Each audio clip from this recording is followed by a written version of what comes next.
أعوذ بالله من الشيطان الرجيم. بسم الله الرحمن الرحيم. إذا وقعت الواقعة ليس لوقعتها كاذبة خافضة رافعة إذا رجت الأرض رجا وبست الجبال بسا فكانت هباء منبثا وكنتم أزواجا ثلاثة فأصحاب الميمنة ما أصحاب الميمنة وأصحاب المشأمة ما أصحاب المشأمة والسابقون السابقون أولئك المقربون في جنات النعيم ثلة من الأولين وقليل من الآخرين على سرر موضونة متكئين عليها متقابلين يطوف عليهم بلدان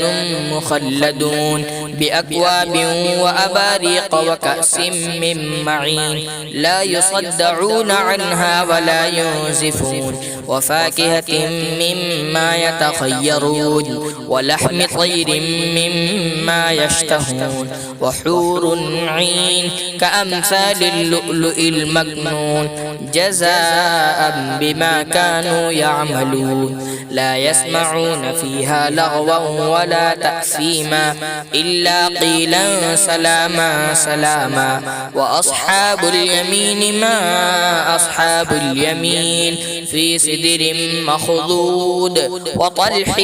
منضود وظل ممدود وماء مسكوب وفاكهة كثيرة لا مقطوعة ولا ممنوعة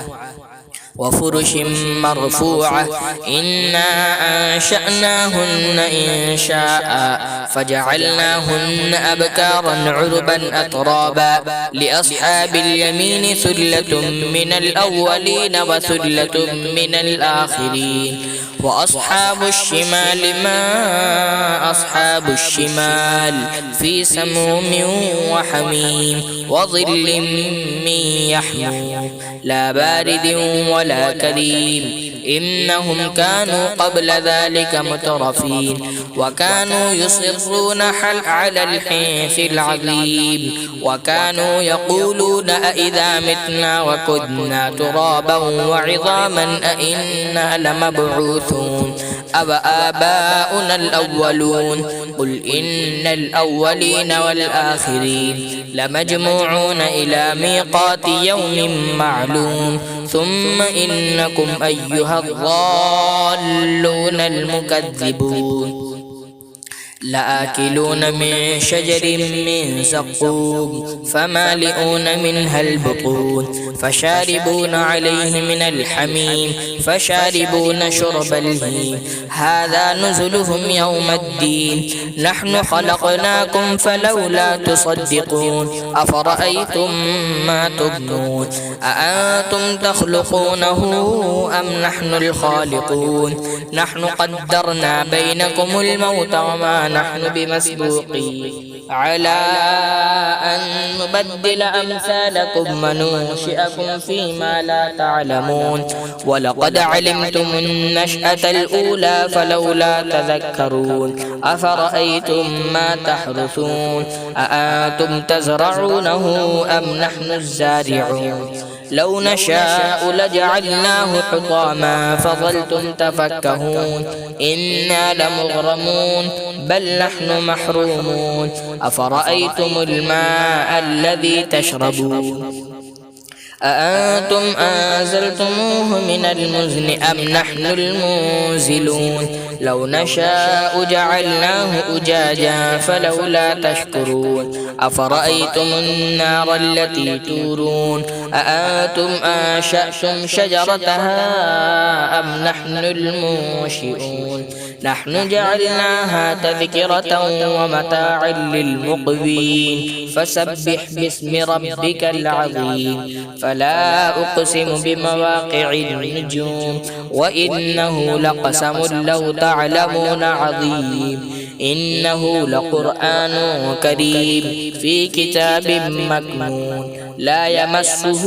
إلا المطهرون تنزيل من رب العالمين. أفبهذا الحديث أنتم مدهنون وتجعلون رزقكم أنكم تكذبون. فلولا إذا بلغت الحلقوم وأنتم حينئذ تنظرون ونحن أقرب إليه منكم ولكن لا تبصرون. فلولا إن كنتم غير مدينين ترجعونها إن كنتم صادقين. فأما إن كان من المقربين فروح وريحان وجنة نعيم. وأما إن كان من أصحاب اليمين فسلام لك من أصحاب اليمين. وأما إن كان من المكذبين الضالين فنزل من حميم وتصلية جحيم. إن هذا لهو حق اليقين. فسبح باسم ربك العظيم.